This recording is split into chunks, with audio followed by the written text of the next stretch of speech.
Hello friends, welcome to super સહેલિયા. Friends, શિયાળામાં વારંવાર બનાવીને ખવાય એવું ઇન્સ્ટન્ટ અથાણું, અને આ અથાણું 1 થી 2 મહિના સુધી ફ્રીઝમાં પણ આપણે સાચવી શકીએ છીએ. તો ચાલો આજે બનાવીએ આપણે અથાણું. જે બનાવવા માટે 250 ગ્રામ જેટલા લેવાના છે ગાજર આવી રીતે કૂણા લેવાના, પાતળા લેવાના. કહેવાય છે કે આવા પાતળા અને કૂણા ગાજર ખાવામાં મીઠા હોય છે. ગાજરને મેં ધોઈ લીધા છે અને આ રીતે ટોવેલમાં કોરા પડવા મૂકી દીધા છે. એ જ પ્રમાણે મૂળા લીધા છે. મૂળા બને ત્યાં સુધી મોળો મૂળો હોય એવો લેવો. મૂળો પણ 250 ગ્રામ જેટલો, એને પણ ધોઈ લીધો. સાથે મોળા મરચાં છે જે 6 થી 7 છે, જેને પણ આપણે ધોઈ લીધા છે. તો ફ્રેન્ડ્સ, બધું જ શાક થઈ અને 500 ગ્રામ જેટલું શાક છે. શાકને આ રીતે ધોયા પછી સરસ રીતે કોરું પાડવું ખૂબ જ જરૂરી છે. એટલે આ રીતે ટોવેલ ઘસી અને બધે જ ગાજર, મૂળા, મરચાં વગેરેને આપણે કરી રહીશું ડ્રાય. પછી બને તો પોટેટો પીલરથી છાલ કાઢી લઈશું. અને પોટેટો પીલરથી છાલ કાઢવાની થોડી વધારે વેસ્ટેજ જાય એવું લાગે તો આપણે ડાયરેક્ટ ચક્કુથી ગાજરને હોરી લઈશું અને ઉપરની સ્કિન કાઢી લઈશું. તો આ રીતે ચાકુ ફેરવવાથી આઉટર સ્કિન નીકળી જશે. આને હોરવું કહે છે ગુજરાતીમાં. તો આ રીતે વેસ્ટેજ ઓછો જતો હોય છે. બધા ગાજર હોરી લઈશ, એટલે કે એની આઉટર લેયર હોય એ કાઢી લઈશ. લાંબા ટુકડા કરી દઈશું અને લાંબી લાંબી આ રીતે એની ચિપ્સ કરવાની છે. તો ફ્રેન્ડ્સ, આ જ રીતે આપણે મૂળાની પણ બહારની જે છાલ છે કાઢી લઈશું અને એની પણ લાંબી લાંબી પટ્ટીઓ કટ કરી લઈશું.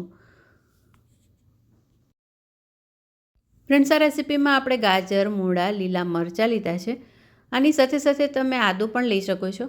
આદુને ધોઈ એની છાલ કાઢી અને એની પણ આ રીતે લાંબી લાંબી સળીઓ તૈયાર કરી લેવાની. અને લસણ લેવું હોય તો એને છોલીને એની કળી લેવાની. કળી આખી આખી જ લેવાની. આપણે બધા જ આપણા ગાજર, મૂળા અને જે લીલા મરચાં છે એ લાંબુ હોય તો વચ્ચેથી કાપી અને આડો કટ આપી દેવાનો છે. તો આ રીતે મરચાં પણ આપણે બધા તૈયાર કરી લીધા. બધું જ આપણું વેજીટેબલ્સ જે છે, શાકભાજી જે છે એ તૈયાર થઈ ગયું છે. મરચાં પણ સરસ આડા કટ આપીને તૈયાર છે. હવે આને એક કોરા કપડામાં આ રીતે પોરું કરી લેવું, એટલે એનું એક્સ્ટ્રા જે મોઇશ્ચર હોય, ભેજ હોય એ બધો ઓછો થઈ જાય. આ સ્ટેપ ખૂબ જ જરૂરી છે. હવે એક પેન લઈશું. મેઝરિંગ ટીસ્પૂનના માપ પ્રમાણે માપ આપું છું. આ મસાલો બનાવવાનો છે અથાણા માટેનો. તો સૌથી પહેલાં રાઈના દાણા લીધા છે 3 ચમચી જેટલા. મેઝરિંગ સ્પૂનની ટીસ્પૂનના માપ પ્રમાણે 3 ચમચી રાઈ દાણા. સાથે એડ કર્યા છે મેથી દાણા, જે 2 ચમચી એડ કરવાના છે. સાથે એડ કરવાનું છે આપણે આખું જીરું, એ પણ 2 ચમચી એડ કરવાનું છે. આપણે અહીંયા વરિયાળી પણ એડ કરી શકીએ છીએ, જો ગમતી હોય એ પણ 1 ચમચી જેટલી એડ કરી શકાય. અહીં આપણે સૂકા ધાણા એ પણ 2 ચમચી જેટલા, આખા સૂકા ધાણા 2 ચમચી જેટલા એડ કરવાના છે. મરીના દાણા અડધી ચમચી જેટલા. ખાસ પ્રમાણે મરીના દાણા ઓછા વધતા કરી શકાય છે. કાળા મરી લીધા છે, એડ કરી લીધા છે. હવે આ બધું છે આપણે સરખી રીતે શેકવાનું છે. ગેસ એકદમ ધીમો રાખવાનો છે અને એકદમ સ્લો ફ્લેમે એને સરસ રીતે શેકી લેવાનું છે.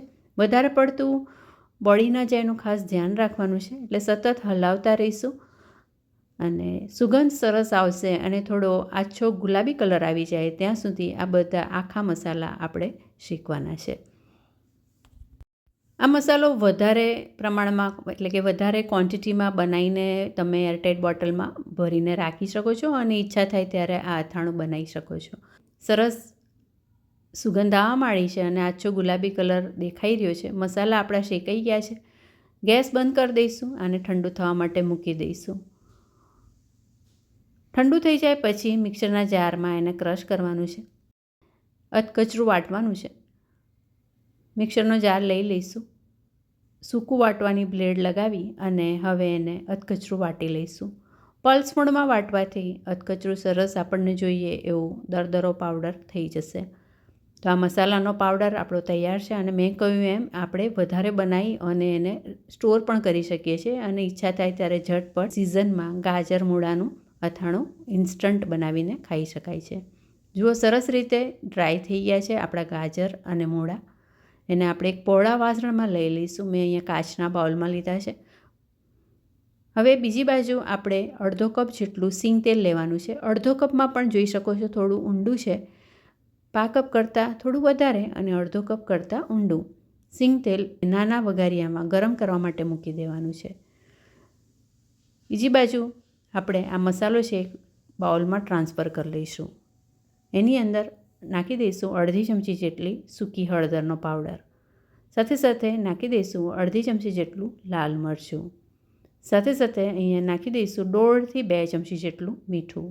મીઠું થોડું આગળ પડતું સારું લાગતું હોય છે આ અથાણામાં. સાથે સાથે અહીંયા મેઇન ઇન્ગ્રેડિયન્ટ્સ છે એ છે અડધી ચમચી જેટલી હિંગ એડ કરી લઈશું. અને હવે આ બાજુ તેલ પણ આપણું સરસ થોડું ગરમ થઈ ગયું છે, બંધ કરી દઈશું. થોડું હુંફાળું થાય એટલે તેલને આપણે હિંગની ઉપર એડ કરી લઈશું. થોડું હુંફાળું તેલ એડ કરવાનું છે. જો તમે સરસિયાનું તેલ નાખવા ઈચ્છતા હોય તો એ પણ એડ કરી શકો છો. અહીંયા મેં સિંગ તેલનો જ ઉપયોગ કર્યો છે. સરસિયું અહીંયા ગુજરાતના વેધર પ્રમાણે થોડું ગરમ પડતું હોય છે એટલે મેં એની બદલે સિંગ તેલનો ઉપયોગ કર્યો છે. ગરમ તેલમાં એટલે કે હુંફાળા તેલમાં બધા મસાલા આ રીતે મિક્સ કરી લેવાના છે. જુઓ, આ સ્ટેપ ખૂબ જ ઇમ્પોર્ટન્ટ છે. બધા મસાલા આ રીતે તેલમાં મિક્સ કર્યા બાદ આપણે આજે તૈયાર કરેલા ગાજરના મૂળામાં 1 થી 1.25 ચમચી જેટલો આમચૂર પાવડર એડ કરી લઈશું. આમચૂર પાવડરની બદલે તમે વિનેગર પણ એડ કરી શકો છો, 2 ચમચી જેટલું, પણ મેં અહીંયા આમચૂર પાવડર એડ કર્યો છે. તો આમચૂર પાવડર એડ કરી અને હવે આપણે એડ કરી લઈશું જે મસાલો બનાવીને તૈયાર કર્યો છે. તેલમાં સરસ રીતે મોઈ લીધો છે એ મસાલો એડ કરી દઈશું. મસાલો એડ કરી અને બધું સરખી રીતે હલાવી અને મિક્સ કરી દઈશું.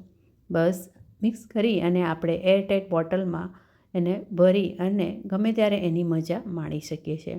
તો સિઝનમાં ખાસ જ્યારે લાલ ગાજર માર્કેટમાં શિયાળામાં પુષ્કળ મળતા હોય તો આ રેસીપી ચોક્કસથી ટ્રાય કરજો. અત્યારે મૂળા પણ સરસ એકદમ મોડા મળતા હોય તો આ રેસીપી ચોક્કસથી ટ્રાય કરી અને વારંવાર આવું ઇન્સ્ટન્ટ અથાણું બનાવીને ખાઈ શકીએ છીએ. બોટલમાં ભરતી વખતે એક લીંબુ લેવાનું, જેના આ રીતે 4 ટુકડા કરી એના બિયા કાઢી એક ટુકડો વચ્ચે વચ્ચે લીંબુનો મૂકતા જઈશું તો લાંબો ટાઈમ સુધી અથાણું સારું રહેશે. ફ્રીઝમાં 1 થી 2 મહિના સુધી રહેતું હોય છે અને ફ્રીઝની બહાર 2 થી 3 દિવસ મેક્સિમમ એ રહે. ડિપેન્ડ્સ કે તમે જ્યાં રહો છો એનું વેધર કેવું છે એના ઉપર ડિપેન્ડ કરે છે. એરટાઇટ બોટલમાં અથાણું ભરી લીધું છે. બીજું અથાણું અત્યારે જ આપણે પરોઠા સાથે એની મજા લઈશું. તો ચોક્કસથી આ અથાણાની રેસીપી શિયાળામાં વારંવાર ટ્રાય કરજો. Thank you for watching super સહેલિયા.